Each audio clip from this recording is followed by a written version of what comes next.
In the dust and tumult of the ancient world, one name stands above the rest, a name that struck awe in the hearts of both friend and foe. Cyrus the Great.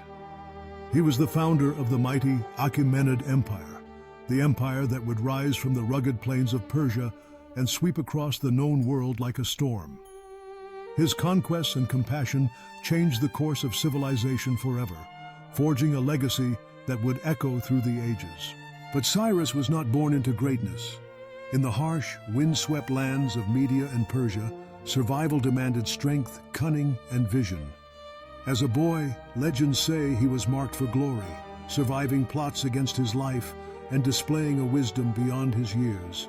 When he came of age, Cyrus united the fractious Persian tribes, binding them together with a promise: freedom from the yoke of foreign kings and the dawn of a new era. The world he faced was brutal and unforgiving.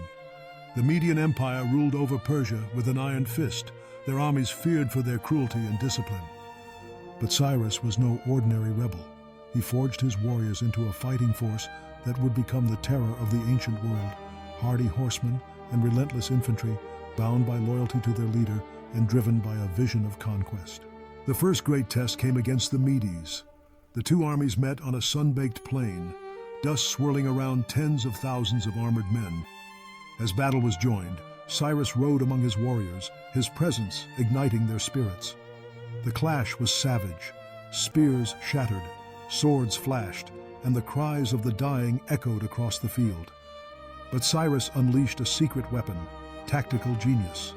He feigned retreat, drawing the Medes into a trap, then struck with a sudden, devastating counterattack. The Median lines broke. The ancient order crumbled. From this blood-soaked battlefield, a new empire was born. But Cyrus hungered for more than a single victory. He turned his gaze to Lydia, the land of unimaginable riches, and the legendary king Croesus. Croesus was confident his city walls would hold, that his gold would buy him salvation. But he underestimated the resolve of Cyrus and the ingenuity of the Persian war machine. The siege of Sardis became a brutal contest of wits and endurance. As winter bit deep, Croesus believed the Persians would withdraw. Instead, Cyrus ordered his soldiers to scale the cliffs at the city's back, an impossible feat, or so it seemed. Under cover of darkness, Persian warriors climbed the sheer rock, silent as shadows. At dawn, the gates of Sardis fell, and Lydia was swallowed by the Persian tide. Yet for all his ferocity in war, Cyrus was not a butcher. He shocked the ancient world with acts of mercy. When Babylon, the gleaming heart of Mesopotamia, defied him, Cyrus broke the city's mighty walls. But instead of slaughter, he offered respect. He freed captive peoples, restored temples, and declared a new order based on justice, a code that stunned even his enemies. For the first time, an emperor claimed his right to rule not by terror, but by the will of the gods and the consent of the conquered. Cyrus's army became a brotherhood of many nations: Persians, Medes, Elamites, and more.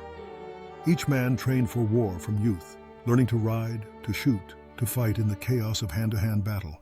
The backbone of this force was the Immortals, 10,000 elite warriors whose numbers were never seen to diminish.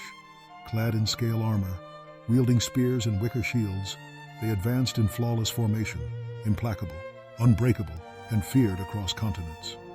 When enemies glimpsed their gleaming ranks, they often broke and ran before a single blow was struck. In the swirling chaos of battle, Cyrus stood at the front, his courage unyielding. He led charges, rallied the faltering, and risked his life alongside his men. His commanders, inspired by his example, devised tactics that would shape the ancient art of war. They mastered logistics, building roads and supply lines across vast deserts and mountain ranges. Where others saw impassable obstacles, Cyrus saw opportunities for surprise and triumph. But not every war ended in glory. On the far eastern edge of his empire, Cyrus faced his most dangerous foe, the Massagetae, fierce nomads of the steppe led by the indomitable Queen Tamiris. In a desperate gamble, Cyrus set a trap, luring the Massagetae into a deadly feast. Many of her warriors fell, and her own son was lost.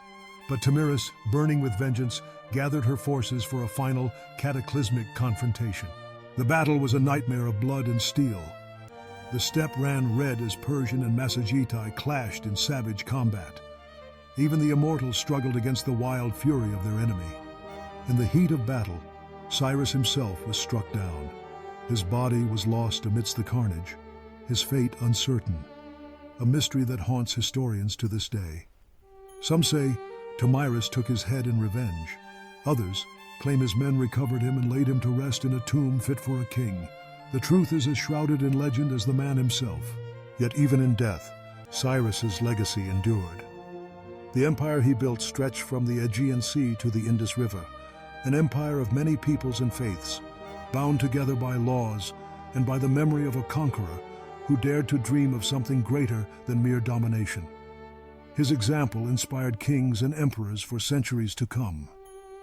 Alexander the Great wept at Cyrus's tomb. Roman generals studied his campaigns. His name became a byword for greatness, a standard that few would ever match. These were the days when the world was shaped by the clash of armies and the vision of a single man. Cyrus the Great, warrior, statesman, liberator. He proved that greatness could be forged not only through blood and iron, but through wisdom and mercy. His empire rose from the ashes of old kingdoms, its foundations set in the courage of men who followed him to the ends of the earth. And so, the legend of Cyrus endures. His conquests changed the fate of nations, his laws shaped the world, and his memory burns bright wherever the history of empires is told. What secrets lie buried with the king who became a god? What truths remain hidden in the sands of Persia, waiting for another to rise and claim the mantle of greatness? The story of Cyrus the Great is not just a tale of war and conquest. It is the story of ambition, of vision, and of the undying spirit of those who dare to challenge destiny. The echoes of his footsteps still resound on the ancient roads he built, calling out to all who dream of forging their own legend in the fires of history.